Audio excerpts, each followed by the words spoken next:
Hello and welcome to The Big Picture. Faced apparently with a massive anti-incumbency after 10 years of being in power, the Congress party brought out its manifesto today in a high-powered affair. The manifesto has been drawn up after an unique exercise of consulting various stakeholders and common citizens across the country, apart from inviting suggestions online. It is evident that despite the party having been accused of adopting too much of a right-based approach, has decided to continue to retain its faith in this approach. The party has promised a series of new rights, including right to health. The party has also stressed its commitment to secular liberal nationalism and inclusive democracy as against the narrow-minded communalism and divisive authoritarianism. The manifesto clearly positions itself against the BJP, even as it stresses on its fight against corruption after having been badly bruised in the last 5 years on this issue. We will discuss today the various aspects of the Congress manifesto and how and whether they will be able to sell it successfully to the people. To discuss this, I have with me Professor Aditya Mukherjee of Center for Historical Studies, JNU, Pamela Philippos, Director of Women's Feature Service, and Paul Divakar, Convener National Campaign for Dalit Human Rights, Vipul Mudgal, Project Director, CSDS. Welcome to all of you. Professor Mukherjee, do you see this as a reiteration of the Congress party's faith in secularism? Because, and do you see this as them, putting themselves straight against the BJP on the issue of secularism versus communalism? The Congress has no option but to be on the secular path. I mean, that is their history. But they've pitched it so low that I'm amazed. Because this election was to be really the election which was going to decide the question of the idea of India. Right. And the comparison should have been with the 1951 election, when the new state was born, and there's a strong possibility of we imitating Pakistan. Right. Now here, when Modi is a likely prime ministerial candidate, the pitch that the Congress has taken is weak compared to even AAP. That is what is shocking. And it is correct that they have taken the secular platform, but they should have taken it on the most important pitch. And that's their only USP at this point of time. Pamela, you think it's their only USP at this point of time? I think the Congress... Because they have to face this criticism of the Aam Aadmi Party that the Congress and BJP, there is nothing, they are two sides of the same coin and things like that. So you think it was more important for them to show this aspect of it? You see, the Congress, as always, is caught in a bind. It doesn't know whether it belongs to a strong, like Professor Mukherjee highlighted, a sort of muscular, secularism, which would have sent out a very strong message. I think they have been made defensive, and unfortunately, I think to some extent, this document reflects that slightly, hesitancy in speaking out, because they don't know quite where the voter is today, because the articulation from the other side has been so emphatic. Absolutely. That they have been pushed on the back foot. Vipul, would you agree with both Professor Mukherjee and Pamela on this? Do you think they have been forced on the back foot? There was one question asked in the press conference today to Rahul Gandhi that Prime Minister had made this statement in the past that Narendra Modi becoming Prime Minister of this country is not a good thing for the country. And today Rahul was asked about it. He reiterated. He said that I completely endorse what the Prime Minister says. You think that was not enough? No, I think defensive they were, but they mentioned, I think Sonia Gandhi mentioned constitutional values, etc. But it was a euphemism for secularism. They did not go hammer and tongs on secularism like was expected, if you're fighting against Modi. But I think there was also a shadow of Aam Aadmi Party politics on it, somehow without being there, the shadow of Kejriwal was very, very clear on the entire manifesto. They are talking about corruption, they are talking about institutional mechanisms, framework. Prime Minister said these things happen, but you see, you need an institutional framework for fighting corruption. Then Rahul Gandhi said that it's not enough to pass Lokpal, but you also needed all other legislations which are remaining, which he wanted to push. And So also his- consulting the stakeholders going across the country and saying, Absolutely. 1.3 lakh suggestions. I take it with a pinch of salt. I don't agree that it's not easy. I mean, they are saying that they've taken 5 months' time and they've spoken to 10,000 people and 1.3 lakh suggestions on online. But I mean, I'll take that with a pinch of salt. okay, Diwakar, do you see this as others say it, or do you have a different point of view about, or do you think that the Congress should have been more open and more vocal on this? No, I think one must realize that Congress is a whole animal in itself. It has several faces. I think I see two things in what has in this manifesto saying. One, there is the more secular democratic aspect within the Congress party, which is trying to talk to its own people who have, I think, diverted the implementation of this over the last 2 UPAs. So somewhere here, I see again that aspect coming back and saying that you need to give right to health, you need to give special component plan, tribal sub-plan, right to budgeting for these Dalits. You also need to ensure more stricter forms of implementation. But how much of it remains as euphemisms or notional, and how much of it will really be sent for implementation, I think is the aspect No, that that is a series of rights which they have Yeah. enunciated this time, a right to health and right to homestead and things like that, which is a positive thing. And the track record in the last 10 years is not so bad as far as implementing these rights are concerned, right? At least right to food and right to education. They have managed to has to implement see. them. Well, we are joined in now by Smita Gupta, Associate Editor of The Hindu. Welcome, Smita. Smita, I think you were there in the press conference today. Were you there in the press conference today? Yes, I was. Okay. What was the mood in the press conference? When we are watching it on television, we may be missing a lot of things. Did you see any positivism in the entire among the leadership? Do you think that there was confidence when they are going now into these elections? Well, for the first time, the senior leaders were in a separate enclosure, and the journalists could not interact with them at all. That was number one.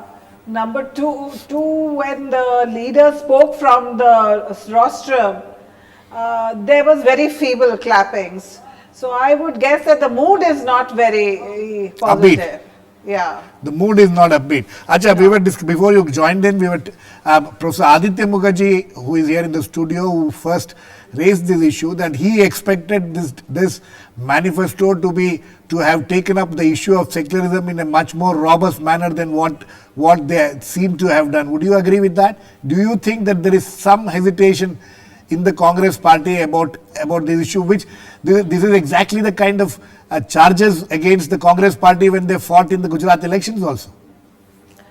Well, yes, I would say that Aditya is right about the manifesto, that it doesn't bring this issue up front. Though Mrs. Gandhi did speak about it when she made her sort of short presentation. And in the last couple of weeks, we have seen party spokesmen coming out far more openly on the subject of Narendra Modi and the Gujarat riots and so on. But I think that in this manifesto, the Congress is trying basically to give three political messages. The first message is that it sets out to debunk the belief that because the UPA 1 and 2 spend so much money on welfare programs, Absolutely. that somehow that sort of stymied economic growth. Right. So we see in this particular manifesto, it's right up there at point number 2, an agenda for economic growth in 100 days. Right. So it's at the core of the manifesto. And we also saw Rahul Gandhi when he made his presentation today, talking about balancing that for the progress of the country, you had to balance the interests of business as well as the poor people. That's number one. Number two, I think it seeks to enlarge the right-based architecture by promising right to health and right to homestead Yeah. for the landless. And the third, which is a new thing altogether, is that it seeks to address those people who are above BPL but below the middle class, people who don't have to be mobilized on the basis of caste and religion, because they are largely those people who are urban migrants who are living in the cities. And these are some of the people whom we have seen Rahul Gandhi going out over the last couple of weeks and interacting with, whether they were railway coolies or fishermen and so on. So I think that's the third thing, because they promised many things for the unorganized social sector. Okay, Professor Mukherjee, but would you, I mean, having made that point which you made about secularism and things like that, but this approach which the Congress seems to have adopted, the rights-based approach, they have been criticized for it. It was the media, the analysts, after the last round of elections in the 5 states, they said that one of the reasons for the Congress's dismal performance in on this was its right-based approach, especially Rajasthan and places like that. But they have stuck to it. Do you think it's a smart thing to do?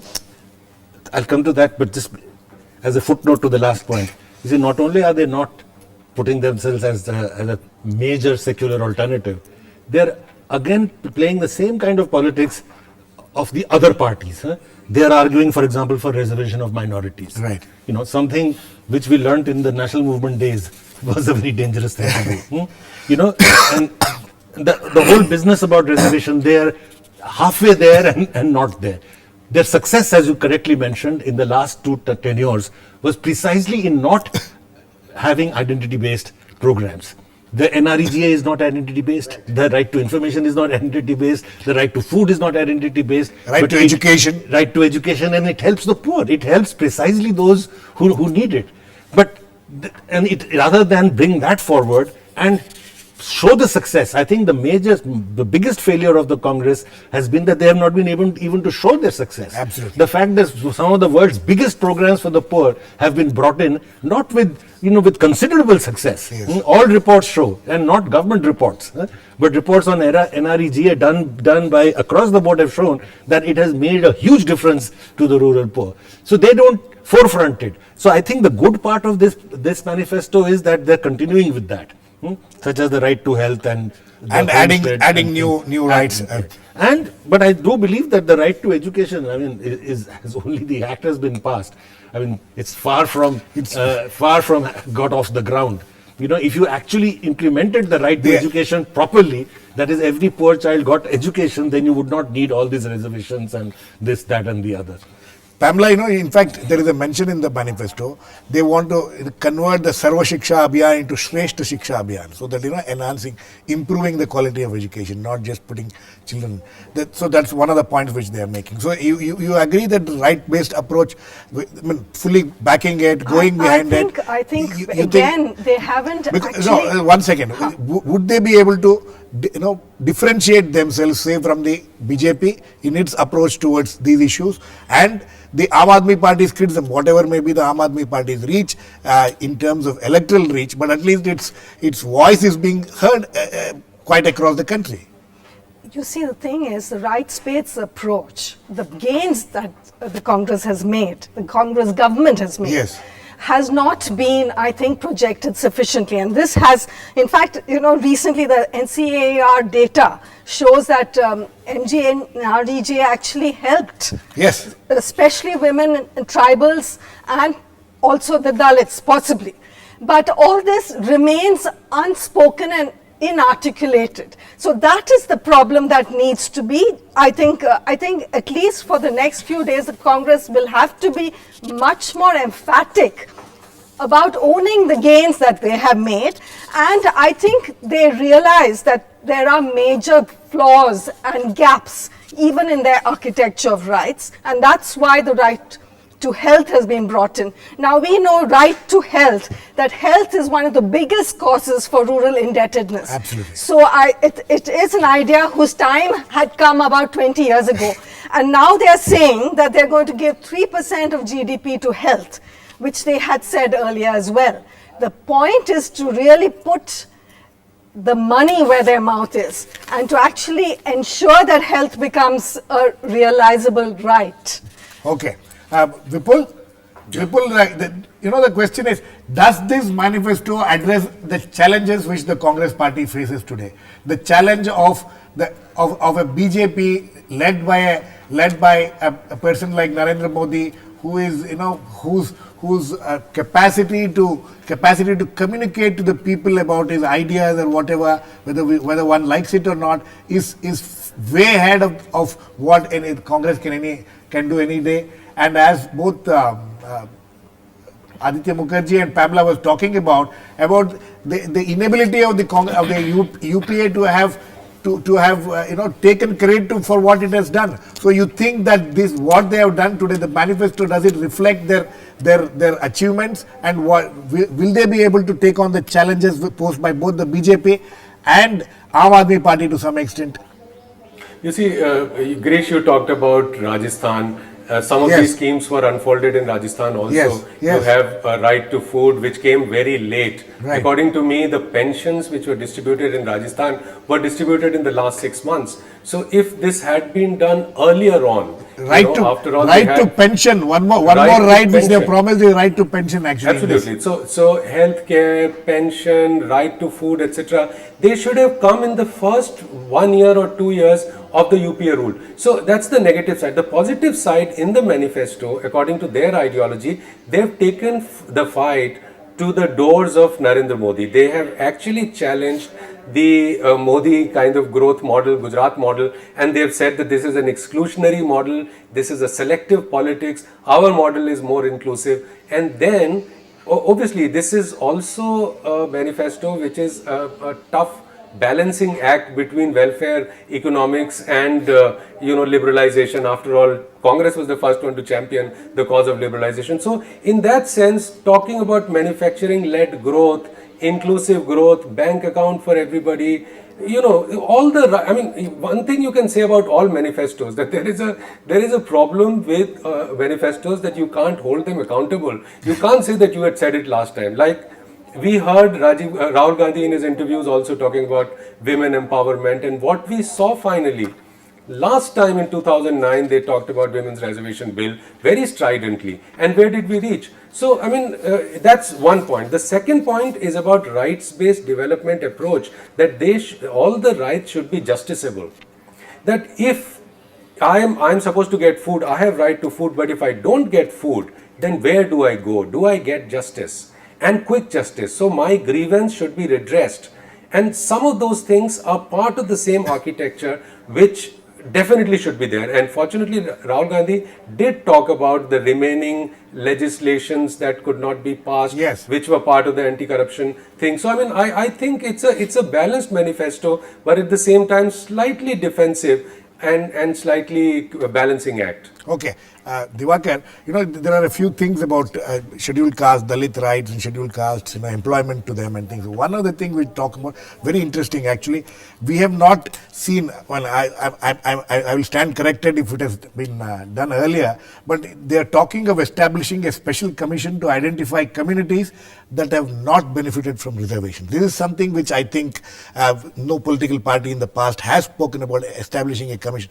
You think this is something which is a positive step?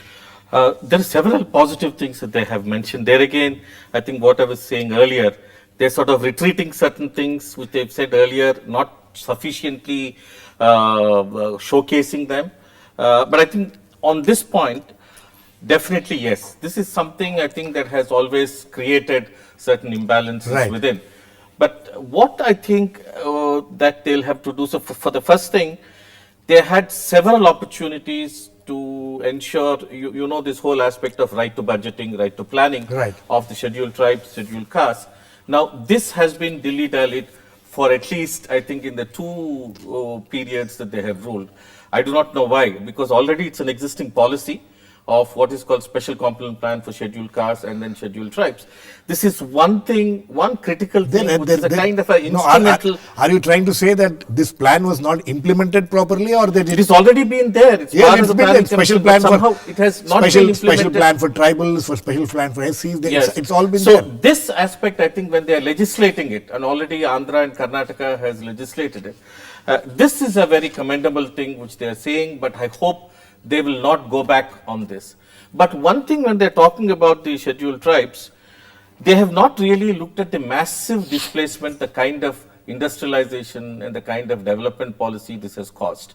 Everywhere you go, right from West Bengal to Maharashtra and right across north and south, the kind of displacement, especially of the scheduled tribes and also the scheduled castes which are there, who have been, using the resources, both environmental friendly, that has been totally That has not been addressed at all. You At think- you all. think that is And not- I think with the growth they should have had, and they're talking about that growth of manufacturing, but how do you especially look at the extractive industries growth while ensuring the stake of the communities which have actually had access to it needs to be protected? I think this is one major gap which Congress must address. Okay. if they Smita, you think that this has been a very deliberate, policy, deliberately thought out thing which they have put in the manifesto about this, special commission to identify communities that have not benefited from reservation.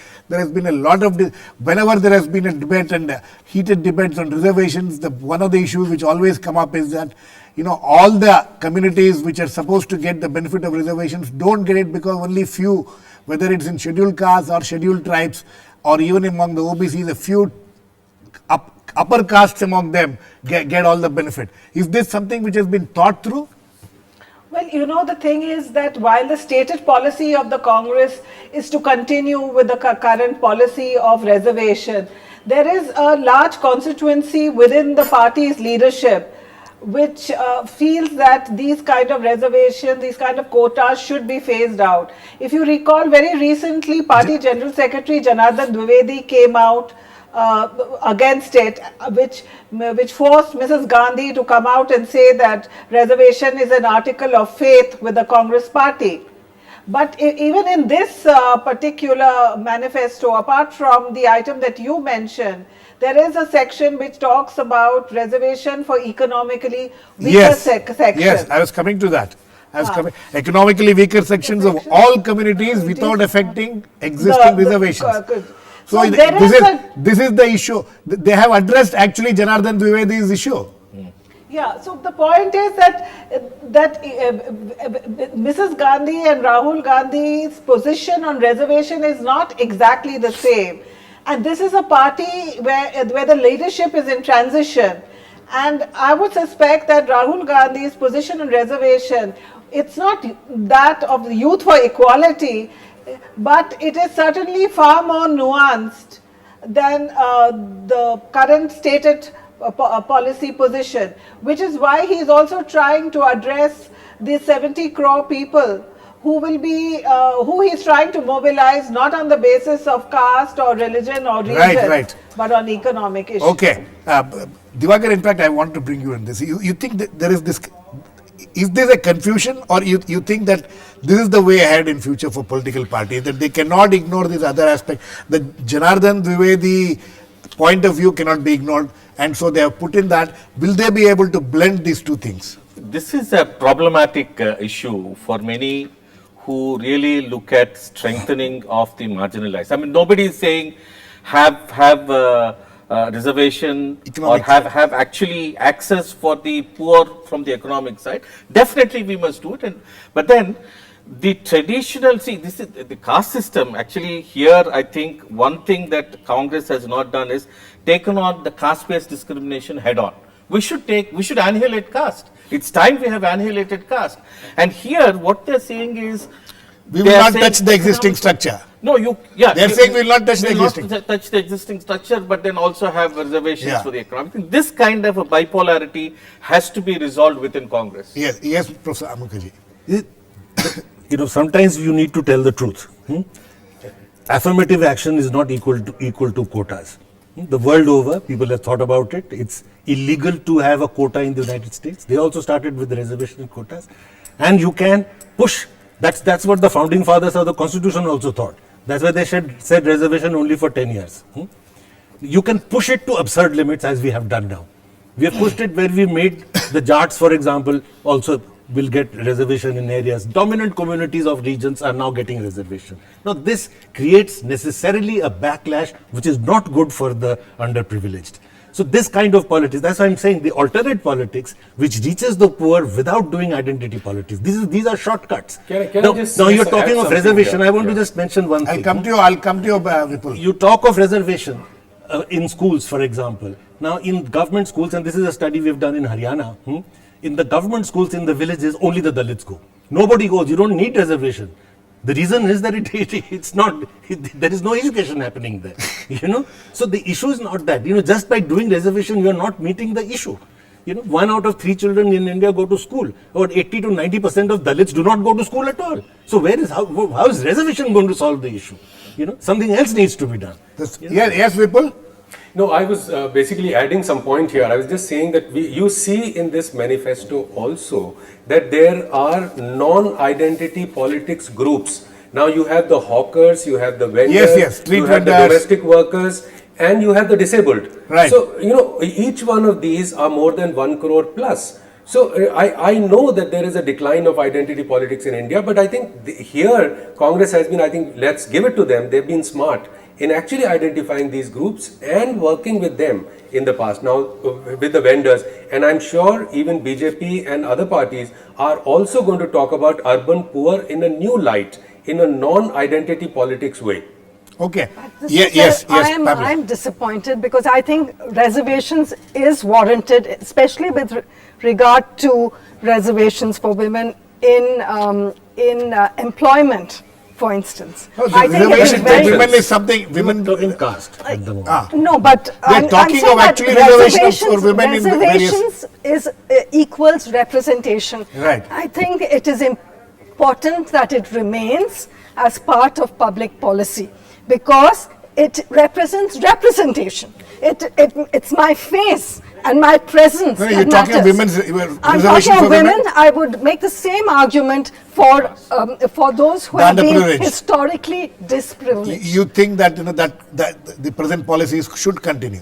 Of course, I don't think and more important, they have to be made effective. No, That I want grant. both of you very quickly, Diwakar. Would bringing in the economic criteria based reservation come in clash with the existing No, form of what has reservation? to be very clear is that you implement the clear access for historically discriminated people through reservation is to continue till you annihilate that kind of system. And the Absolutely. overlapping I suppose, aspects. Yes. Professor Mukherjee, I suppose that you should be happy that they're talking of actually setting up some kind of a special commission to identify who has benefited from these reservations and which castes have not been benefited. Are they trying to identify even more castes? No. or Among the whatever has been, like who? from what we you can- don't need to be told. I mean, the Jats tell you that they are. The Gujars are telling you that they are not. They looked after. Okay, very quickly. Smita, last words to you very quickly. Do you think that the AAP, the shadow of AAP was there in the manifesto making? Certainly, I think it's at least in the optics of its making, where Rahul Gandhi went to 27 locations, we were told today, to interact with various groups, women, minorities, we all got to police. we all got to see a video also. We all got to see a 6-minute film also. So I think at least in the optics, I don't know how much of it actually influenced the manifesto. Though it did in one way that the focus on this 70 crore above BPL, below middle class, the kind of people who voted in large numbers in Delhi for the Aam Aadmi Party. Yeah. So Vipul, very quickly, you think that this is a manifesto which the Congress party can sell to the people and come back to power? No, I don't know about that. I'm not a psephologist, but I can say that this was definitely a Rahul Gandhi budget, Rahul Gandhi manifesto through and through. It was clearly for him, steered by him. He's the only leader. It is his agenda. He's talking about financial inclusion. So, in that sense, he is pitted against Narendra Modi. Okay. And the manifesto also takes on Narendra Modi, which is, I think, and otherwise they are defensive, which is a good thing for them. Okay, I think on that note we need to end. It's, we will wait and watch how much this manifesto and this vision of what people and others also think of Rahul Gandhi, will work with the people. We'll wait and watch. Thanks to all my guests, Professor Aditi Mukherjee, Pamela Philippos, Paul Divakar, Vipul Mudgal and Smita Gupta. Please keep watching. We'll come back with another issue in Big Picture same time tomorrow.